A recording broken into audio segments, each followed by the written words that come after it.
I cheated on my ex-wife with my current wife. Years later, my ex married my best friend behind my back, and my current wife had a baby that isn't mine. I, 37 male, have been with my wife, 26 female, for 5 years and married 4 years. We have 3 kids from her previous relationships, 2 boys and 1 girl between the ages of 5 and 8. I really love her and her kids. Things were perfect until 3 or 4 months ago. I've had 3 big promotions in 5 years. We bought a house last year. She stays home with the kids and is trying to make a social media career happen. I have always been on the fence about having kids, but she really wanted us to have one together, so I agreed to try to have my vasectomy reversed. She is 7 months pregnant now. We were so freaking happy. My ex-wife, 38 female, divorced me in 2019 and moved about 2 hours away a few months into the cough cough event. Our divorce was amicable, but once it was finalized, I never heard from her again even when I would wish her well on birthdays and holidays. I even sent her a graduation gift when I heard that she finished her PhD program. Other people in our social circle, including my parents and sister-in-law, who sent her a gift received handwritten thank you cards. I didn't get so much as a text. My ex-wife is a really kind and thoughtful person, and the woman I knew would have at least sent a thank you text if her worst enemy sent her a gift. Even though we broke up, I didn't think she hated me. My best friend, 35 male, and I have been best friends since college. He's the best person I know, and at least 10 people think he's their best friend, but he said that I was his always. We kinda lost touch during the cough cough event. We live 2 hours apart, and he is a lawyer and teaches classes at a university, so he is really busy. I have a really busy career and a new wife and 3 kids. I didn't really realize that the texts between us were fewer, and that the last time he finally replied to me was in late 2021. He also falls off the face of the earth when he gets with a new girl, and then when things cool off, we all hear from him more. We have always been the kind of friends that could go an extended period of time without communicating, and then pick up right where we left off. I kept saying that I would eventually call him when things were less busy. My wife and I went to visit the city he and my ex-wife live in last summer for a week, and I tried calling him a couple of times to meet up, but he never answered. I was sad, but just figured he was busy with work or obsessed with a new girlfriend. I have other friends there, so I got to see them. Then I went to the city again by myself in October for a Halloween party.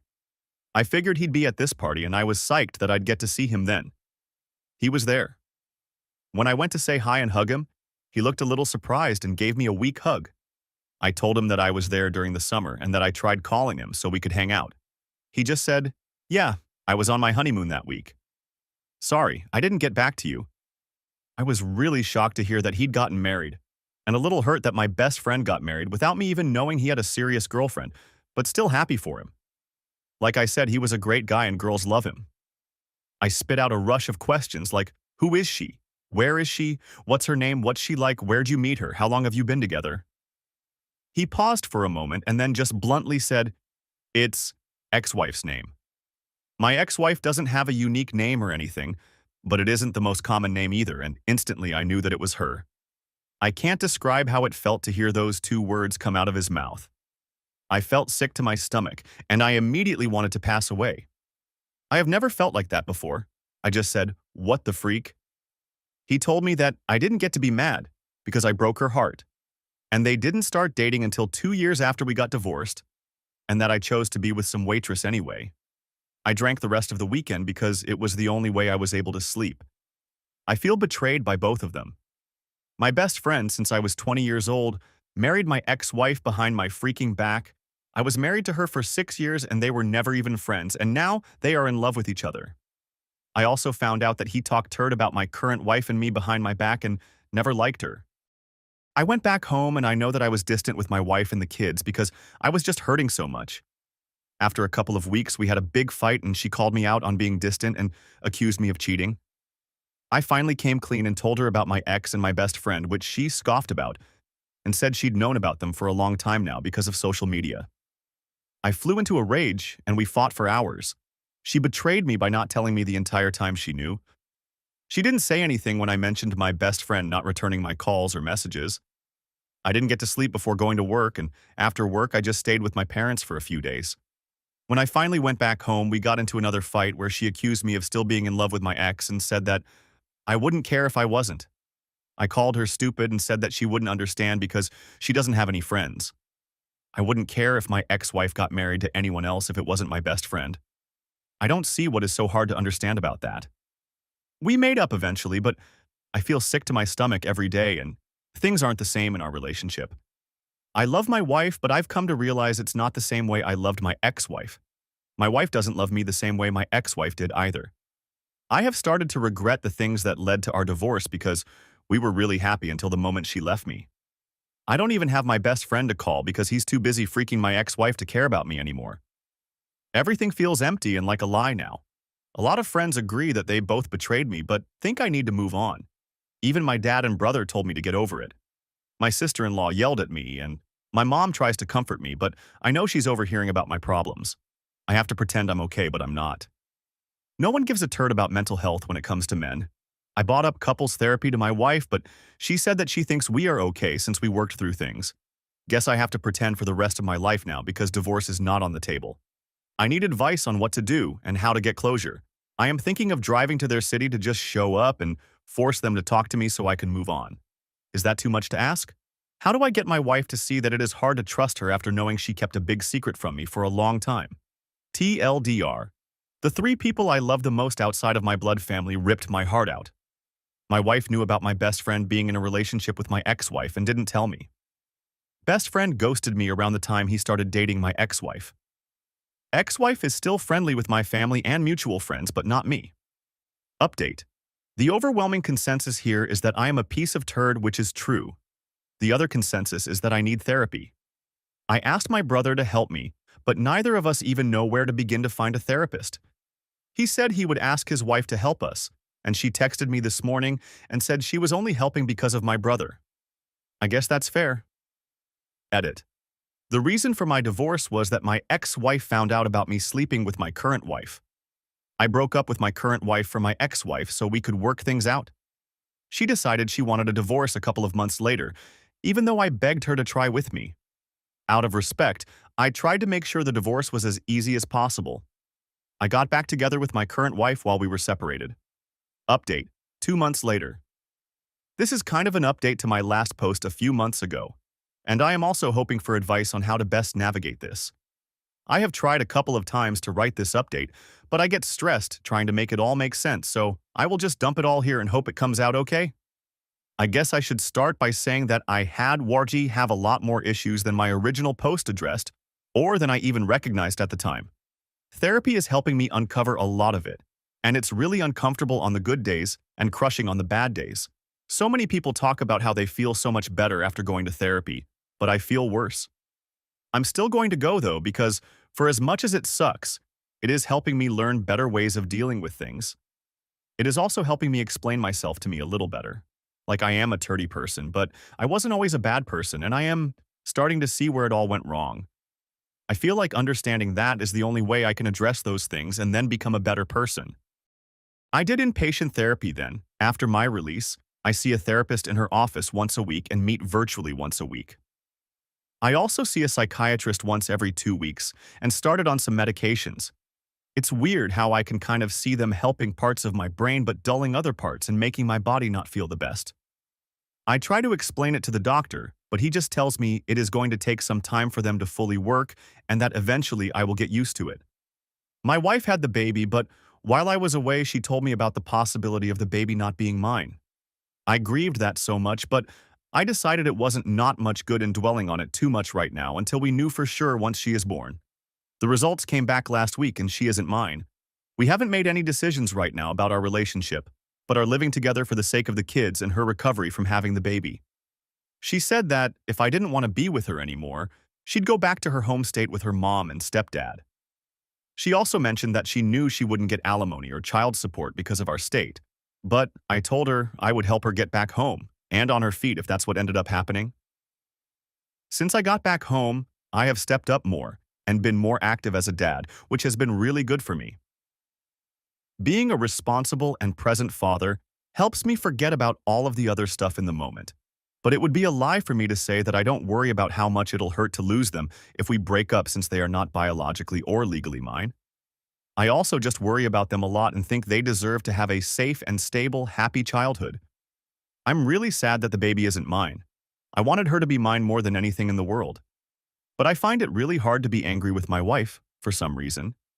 I cheated on my first wife with her, so it's kind of karma, in a way. And what could I really expect when our relationship started the way that it did?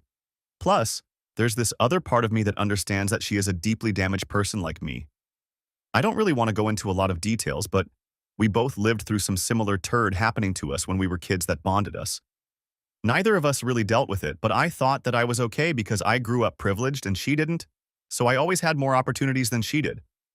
I also thought that since I didn't think about it as much, I was okay. She thought about it all the time and she wasn't okay. My ex-wife is an amazing woman, and she deserves to be happy. I sent her an email and just kind of poured my heart out about how sorry I am for hurting her. I would rip my heart out to give to her if it helped her heal from the heartbreak I caused her. I said in the email that I didn't expect a reply and that I would never attempt contact with her again after that. She got in contact with my brother a few times to check on me, and she's called me twice, and we talked for a few hours about everything. She's really happy and she's doing well. I'm proud of her, and she deserves to be happy. I am really lucky that I had the years that I had with her, but now it is time to accept how I screwed up and try my best to do better going forward. I don't think I will ever contact her again, but would be happy to hear from her if she ever reaches out again. It still hurts a little, but I understand now that that door is fully closed. The door with my friend is closed too. We haven't spoken, and we probably never will, but that's okay. I found out from other friends that he was always in love with my ex-wife, and that he was the person who convinced her to move to where they live now after our divorce. I think knowing helps because the story I created in my head was far worse. I also understand now why no one wanted to tell me. My brother and I got so close again, which his wife isn't the happiest about. I am not sure where I would be right now if it wasn't for him. We invited them over during the weekend, and at one point, she and I were in a room alone for a few minutes, and I told her that I was sorry. And she just hugged me and told me that I was stupid, but that she knows I am trying. I also have two really good friends who have been there for me through everything, even though they have been clear from the very beginning that they have not agreed with my actions. All of them are more than I deserve. My relationship with my parents isn't in the best place right now. They are both really mad at me because my brother confronted them about what I told him, related to the thing that happened when I was a kid. They feel like his is blaming them, and that they did the best they could for me. I think that they are really embarrassed too. I get it, and I don't really blame them. I don't think they knew what to do. But I am not going to apologize to them either, so until I do, they don't really want to be around me. I'm not sure that this is the update that anyone wanted to read, but it's all I've got. My life is still very much in limbo, maybe even shambles. But I am doing my best to fix it and to fix some of the hurts I have caused others. I would recommend therapy as much as everyone recommended it to me, but I would caution to add that it requires a lot of honesty to work, and that sometimes that kind of honesty reopens old wounds. But those wounds are dirty and infected, so you've got to clean them up and treat them to get better. Which is going to hurt, but I am not sure there is any other way. TLDR. My wife had someone else's baby while we were already having a lot of relationship problems. She and my stepchildren are still living with me until we make a decision about our relationship. I don't really know what to do. How do I make the best decision for the kids and for myself? Should I try to work things out with my wife, or would it be the best to make a clean break? Story 2. My boyfriend of 16 years won't commit to me even in small ways. Throwaway, because my boyfriend is a Redditor. I love my boyfriend. We've been together since high school, and when I picture my future, it always includes him. I'm not sure he feels the same way. My boyfriend Rick, name changed, and I live together. In fact, we own a home together. Even though we own a home together and have been together for 16 years, I still feel like just a roommate to him, like he can't really commit to me. Here are some things he does that kind of make me question whether he's really in this or not with me. Though we live together and own a home together, we keep our bank accounts separate. He also insists on paying the mortgage by himself, with his own account every month. I pay some utilities and buy groceries, almost as though I'm paying rent to live in his home. Rick has not allowed me to put any personal touches on our home. Though we've lived in it for a while, it looks the same as when we moved in, with the exception of the room his computer is in, which is decorated to his liking. Every time I mention something we could do, like paint, or show him something I like, he either tells me it's dumb or says he doesn't like it. I don't push him because I don't want to start an argument. Rick and I recently got engaged. Now, I know that doesn't scream commitment issues, but hear me out. A few years ago, a couple of close friends of ours got engaged. I was upset because I've had to watch all of my friends get married after being with their boyfriends for much shorter periods of time. He caught on to the bad mood I was in during their engagement and wedding, and I told him why I was upset. So a week after their wedding, he agreed to get me a ring. I went with him to buy it. I thought I was finally getting somewhere, but he told me it wasn't an engagement and that I could wear it. But he'd ask when he was ready. It's like he bought the ring to shut me up about marriage. After months of his friends cracking jokes about our non-engagement, he finally just decided one night while we were at home that it could be official. He said he had a huge plan to surprise me by proposing, but I never heard anything else about it. It wasn't my dream proposal, but it was finally happening, so I said yes. He insisted on a long engagement, at least a year, and didn't want to set a date at first. I began planning and looking at wedding stuff because I figured it would eventually happen, but he never seemed interested. It's been about 6 months and we've picked a date, with much pushing on my part, but he wants nothing to do with any wedding planning unless it's to voice his dislike of something I've done. He spends most of his days on his computer when he's not at work, and if he does happen to come out to see me, he goes right back shortly after if I so much as bring up the wedding. He has very strong opinions about what our wedding shouldn't be, but doesn't want to talk about the wedding at all to give me an idea of what he does want. Every idea I have for the wedding gets shot down. It's almost as though he's trying to stop the wedding from ever happening by making sure I can't plan it. He told my close friend's husband, their friends, that he regrets proposing because I've been going crazy about the wedding, and that he wouldn't have proposed had he known what I was going to act like. Like what? He's surprised that wedding planning takes place after you get engaged? I don't think I'm going overboard about any of it, but it's a huge deal to me. I've spent over half of my life with this man, and I've always dreamed of a huge wedding. I just don't know what to do. It's like he agrees to commit to me in certain ways, but when it comes to actually doing anything concrete, he can't do it. It's hard to talk to friends about it because the ones who do know the whole situation think he proposed just to get everyone, including me, off of his back about it. What do you guys think? TLDR. My boyfriend of 16 years has no problem agreeing to commit to me, but when it comes time to actually do it, he's flaky, reserved. I feel more like a roommate than his future wife. Update. I just wanted to thank every one of you who took the time to read my first post and for all of the support I've received since. A lot has happened in the last couple of weeks, so I figured I'd post an update. I hired a lawyer and moved out one day while Rick was at work. Because my name is on the title and the mortgage, my lawyer assures me he either has to sell the house and split the profit with me or buy me out. I know he can't afford to buy me out, so I assume we'll put it up for sale. I get most of my things out of the house except for a vanity and a dresser that are too heavy for my friends and I to move. I moved out the day before Halloween. Since then, I've messaged Rick a few times to see what we're going to do about the house and to schedule a time to come pick up the rest of my furniture. He's pretty evasive about all of it, so last Thursday I showed up at the house with some friends to help me get my stuff. He's changed the locks, so I can't get in. We wait for him to get off of work and come back, and he lets me in to get my stuff. All he said before he let me in was, "You asked for this, so I don't want to hear it." I didn't know what he meant. I was absolutely not prepared to walk through that door, but when I did, it became obvious why he didn't want me to come pick up my stuff. I didn't even recognize the house that I lived in just a week prior. It was painted, there was furniture and art and things everywhere, and I could tell by looking around that Rick didn't do this by himself. There are pictures of him and some woman all over the place.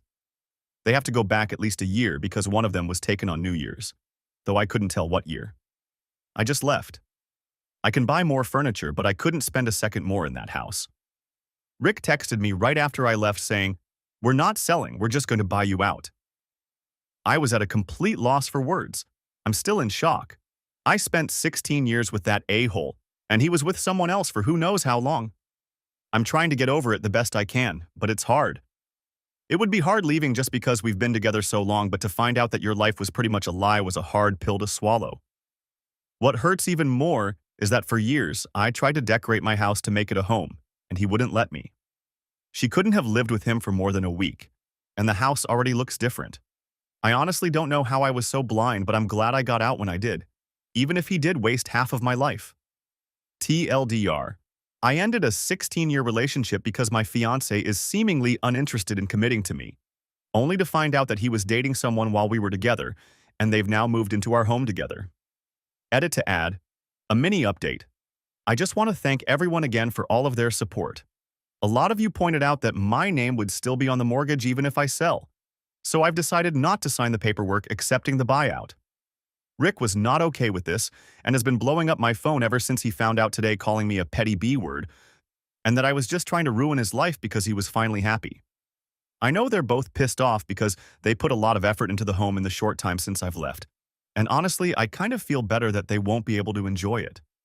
I know it sounds terrible, but making this harder on them is making me feel better about the entire situation. For the majority of our relationship, I felt like he was always the one in control of everything. It's nice to have the final say. I know I've said a lot about how he's wasted half of my life, and I'd like to clarify that I don't think I'm too old or that it's too late for me, just that I couldn't understand why this man would string someone along for as long as he did. He's pretty much all I've known, and it took a lot for me to leave him. I feel like I've missed out on a lot of the dating experience, but I think I'll be okay. I'm just going to enjoy being alone for right now. Since I moved out, I've been staying with a friend. I signed a lease for a one-bedroom apartment today, so by this time next week I'll have my own place. I've already bought a bunch of things to decorate it with, and I didn't have to get anyone's permission to do so.